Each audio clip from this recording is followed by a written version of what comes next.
Soumya serial റിവ്യൂയിലേക്ക് എല്ലാവർക്കും സ്വാഗതം. ഈ ചാനൽ ഒന്ന് സബ്സ്ക്രൈബ് ചെയ്ത് സപ്പോർട്ട് ചെയ്യണം കേട്ടോ. പത്തരമാറ്റ് സീരിയൽ നാളത്തെ എപ്പിസോഡിന്റെ പ്രമോയിൽ ജാനകിയോട് അനാമിക പറയുന്നുണ്ട്, ഇവിടെയുള്ള ആരുടെയും മനസ്സ് മാറിയിട്ടില്ല അമ്മേ, ഇപ്പോഴും അവളും അനിയും തമ്മിൽ നല്ല അടുപ്പത്തിലാണ്. അത് മാത്രമല്ല, അവളുടെ ചേച്ചിമാർക്ക് അവളെ എങ്ങനെങ്കിലും ഇവിടെ പ്രതിഷ്ഠിക്കണം, അതിന് വേണ്ടിയിട്ട് ചെയ്യേണ്ടതൊക്കെ ചെയ്യുവാന്ന് പറയുക. ഇത് കേട്ടിട്ട് നമ്മുടെ നവ്യ ഇത് കേട്ടിട്ട് വരുക. എന്നിട്ട് ഡോക്ടർ ജയനോട് പറയുന്നുണ്ട്, പേഷ്യന്റിന് മനോനിലയ്ക്ക് തകരാറ് സംഭവിച്ച സൈക്കാട്രിസ്റ്റിനെ സഹായം തേടാറുണ്ട് ഞങ്ങൾ ഡോക്ടർമാര്. നാളെ സൈക്കാട്രിസ്റ്റ് വരും. എന്നിട്ട് പേഷ്യന്റിനോട് വളരെ വിശദമായിട്ട് സംസാരിക്കും. ചിലപ്പോൾ ചില മരുന്നൊക്കെ അതിന് വേണ്ടിയിട്ട് കഴിക്കേണ്ടി വരും എന്നൊക്കെ പറയാം.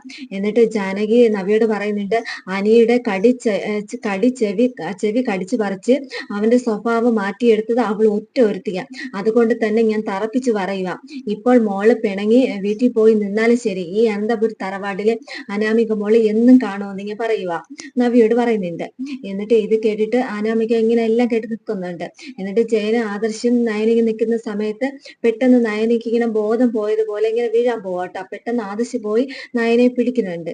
അപ്പൊ ഇതാണ് കേട്ടോ നാളത്തെ എപ്പിസോഡിന്റെ പ്രമോ. ഈ ചാനൽ ഒന്ന് സബ്സ്ക്രൈബ് ചെയ്ത് സപ്പോർട്ട് ചെയ്യണം കേട്ടോ.